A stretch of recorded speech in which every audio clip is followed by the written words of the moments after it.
We back, les Raptors sont de retour pour une nouvelle saison et je relance la question Raptors du jour pour parler du Media Day, la journée des médias qui a eu lieu hier. La journée des médias, on le sait, qui ouvre la nouvelle saison pour toutes les franchises de NBA.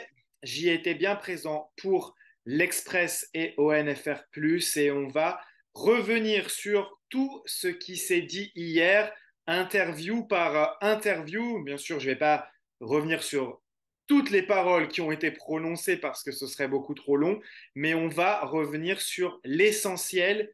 Que faut-il retenir du Media Day hier, les Raptors qui faisaient leur rentrée et qui se sont envolés directement après pour la Colombie-Britannique et Vancouver, puisqu'ils vont démarrer leur camp d'entraînement dès aujourd'hui.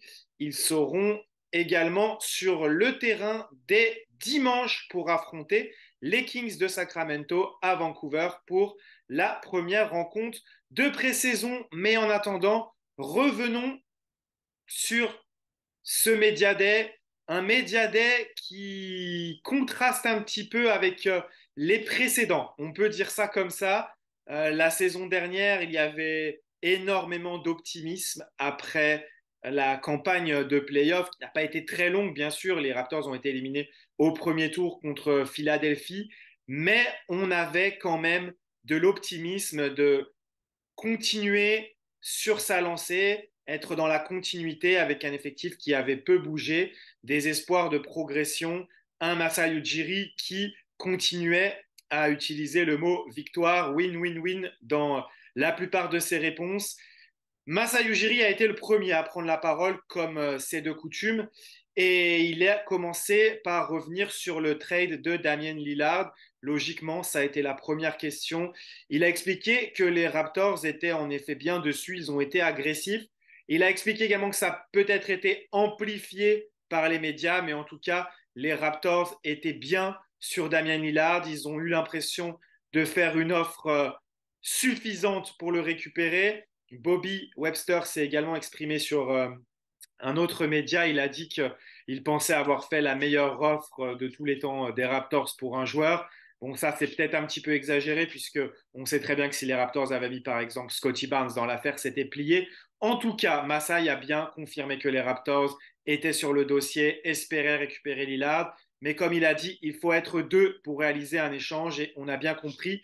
On le sentait quand même très déçu par ça, mais on a bien compris que Portland l'a mené en bateau.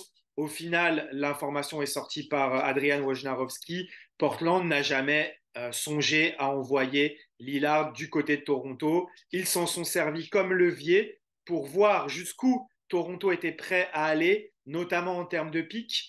Donc, ils ont vu ce qu'ils pouvaient demander ensuite à Milwaukee, du coup. Et ça a été très bien fait de la part de Portland, récupérer Jrue Holiday pour ensuite le transformer en Brogdon, qu'il va encore retransformer en pic. Il a eu des pics à chaque fois, bien sûr, dans l'échange de Lillard avec Jrue Holiday, puis avec Brogdon. Et là, maintenant, il peut encore échanger Brogdon pour avoir encore des pics supplémentaires. Bravo Cronin. Les Raptors tournent la page et les Raptors vont essayer de se débarrasser d'un égoïsme, d'un individualisme, si on peut le dire comme ça. Masai Ujiri a réitéré ses propos de la fin de saison dernière. Il a trouvé que l'équipe la saison dernière avait été égoïste, individualiste.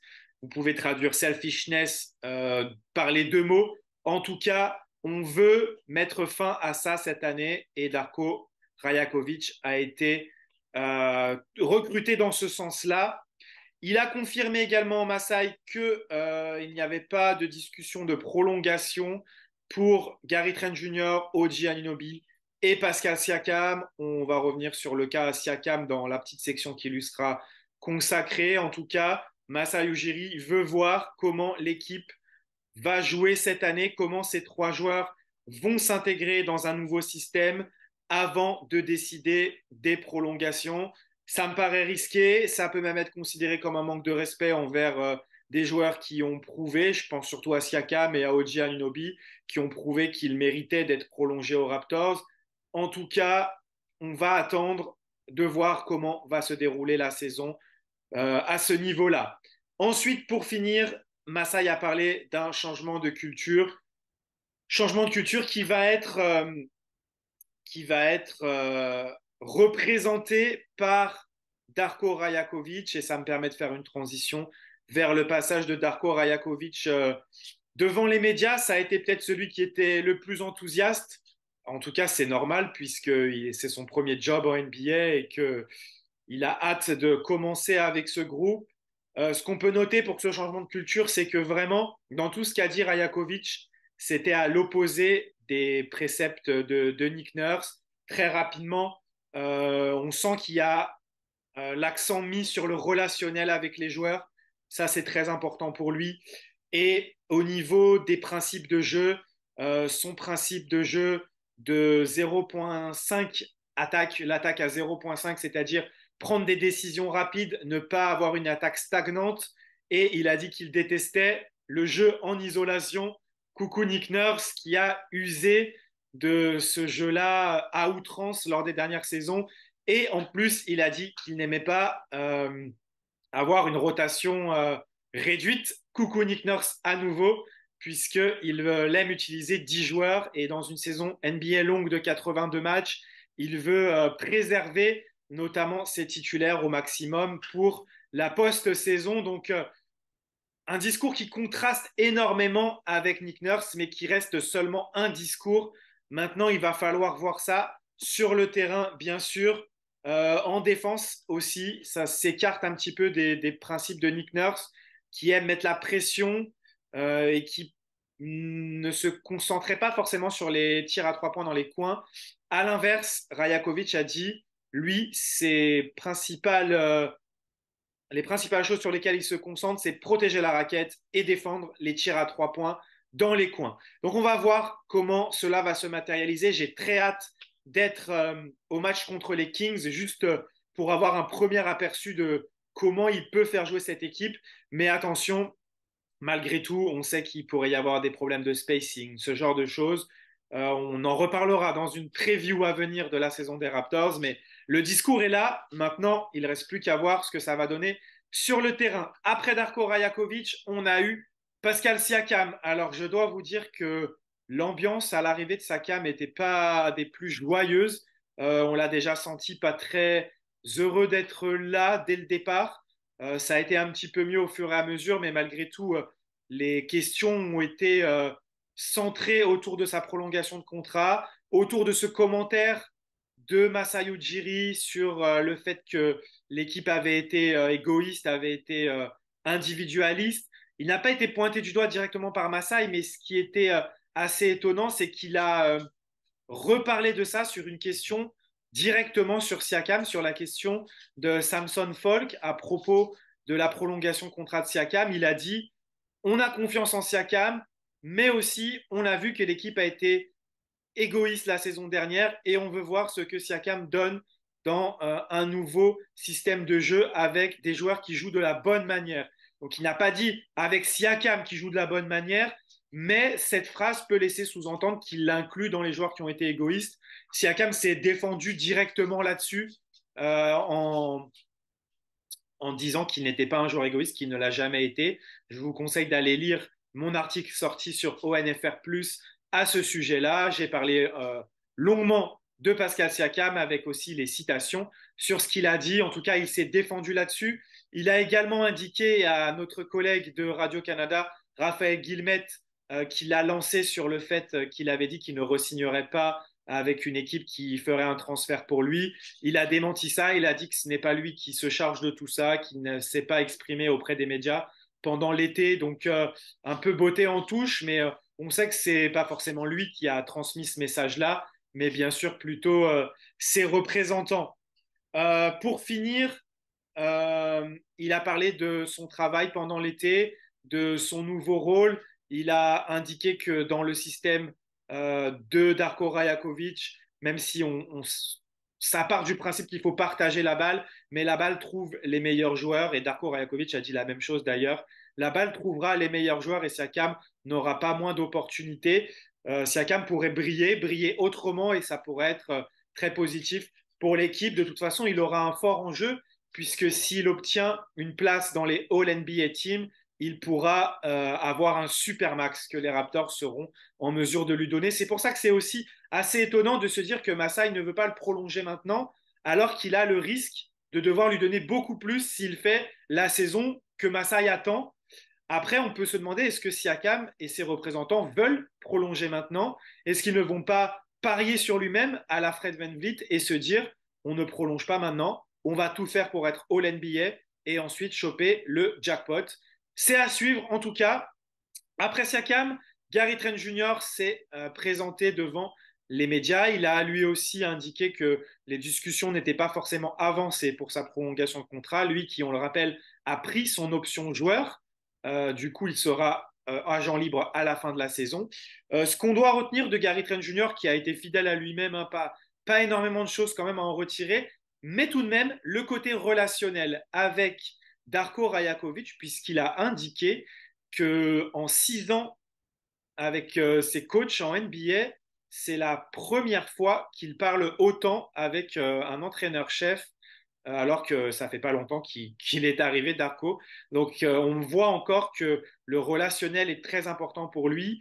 Et c'est prometteur. Moi, je pense que Darko Rajakovic, et j'en parlais avec Scary Gary sur Twitter, le fan ultime de Gary Trent Jr., Gary Trent Jr. peut progresser dans le playmaking à l'image de ce qu'a fait Rajakovic avec Desmond Bain à Memphis. Et là, ça va être vraiment une des choses à suivre cette saison.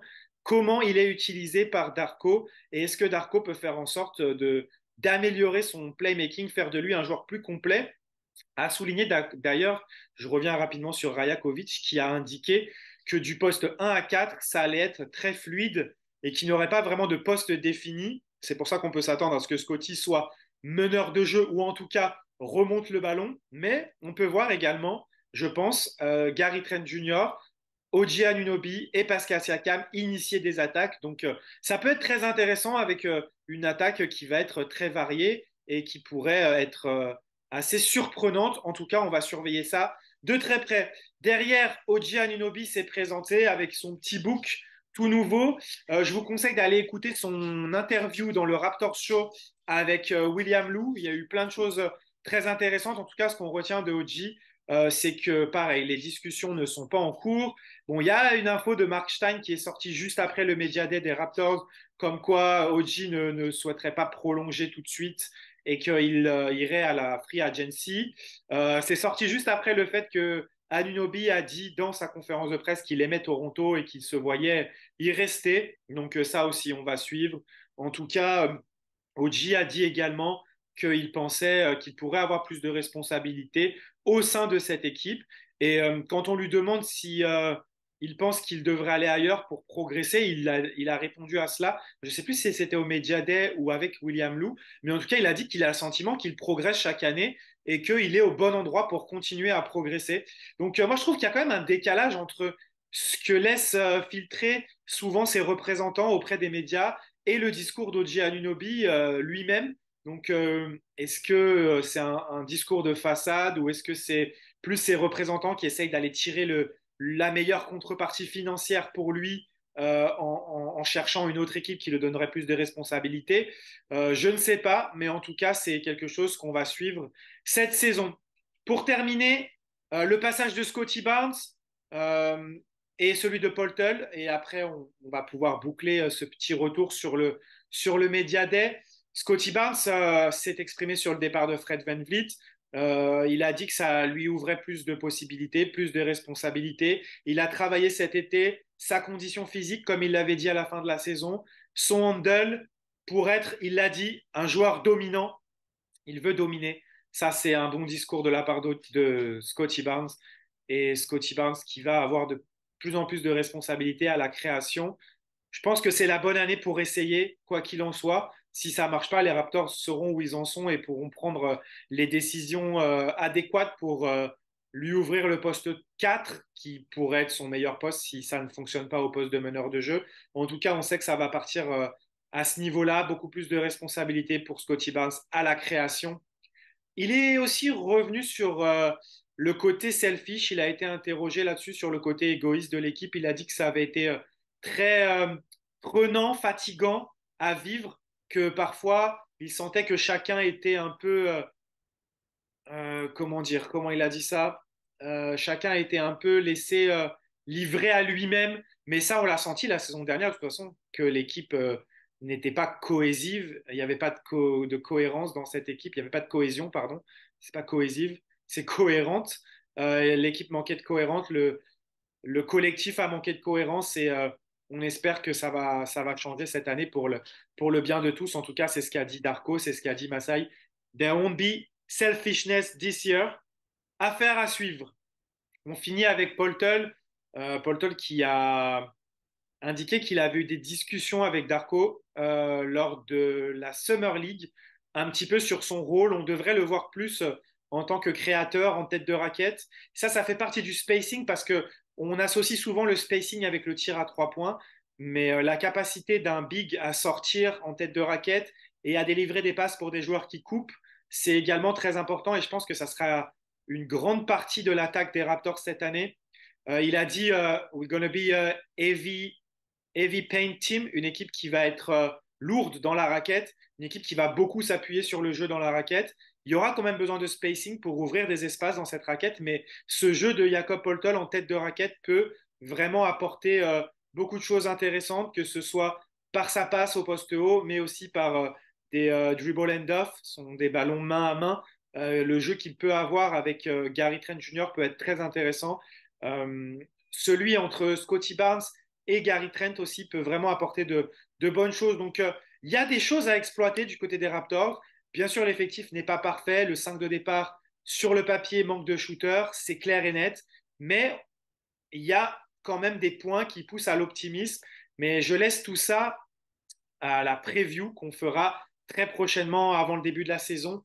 Je vous conseille également l'interview de Jakob Poeltl pour tous ceux qui maîtrisent l'anglais avec William Lou, toujours très intéressant. Il a parlé de son été, du fait que Siakam est parti en Autriche, mais il y est allé quand lui n'y était pas, alors qu'il a passé la plupart de son temps là-bas. C'était assez drôle et il est toujours très pertinent. Donc voilà, j'ai fait le tour. Un joueur qui aurait dû se présenter aux médias, mais qui ne l'a pas fait, c'est Dennis Schroeder. Dennis Schroeder, depuis son arrivée aux Raptors, il a pas mal de problèmes avec les transports. On nous a prévenu après Jakob Poeltl que Dennis Schroeder était bloqué quelque part en ville et qu'il ne serait pas là puisque les Raptors devaient s'envoler et il devait également faire les séances photos et tout ça. D'ailleurs, vous l'avez peut-être vu sur les réseaux, sur son Instagram, il a leaké, il a laissé filtrer le nouveau maillot des Raptors City Edition jaune, pas fou selon moi. Peut-être c'était pour lui rappeler qu'il y venait des Lakers, c'était pour ne pas trop lui changer les choses, ou je sais pas, ça ressemble un peu à un maillot des Pacers aussi. Bon, après, c'est un avis personnel, je suis pas très fan, mais bon, peu importe, moi, c'est pas un truc qui m'intéresse le plus, les maillots, donc en soi, je laisse les fans se faire leur avis et j'ai aucun problème avec ceux qui ont apprécié ce maillot et qui iront l'acheter en boutique ou en ligne. Voilà, j'ai terminé avec ce retour sur le training camp, le média des Raptors, le training camp. C'est maintenant, on va suivre, il y aura des interviews tous les jours de toute façon. Il y a certainement déjà eu euh, un media availability avec Darko Rajakovic et normalement avec également Dennis Schroeder, puisque la PR des Raptors nous a indiqué qu'il serait rendu disponible dès le premier jour du training camp. On se retrouve très vite pour la preview avec plein d'invités et on va couvrir cette saison des Raptors, même s'il y a beaucoup d'interrogations avec grand intérêt. Merci à tous de m'avoir suivi et comme on dit toujours quand on se quitte, let's go Raptors!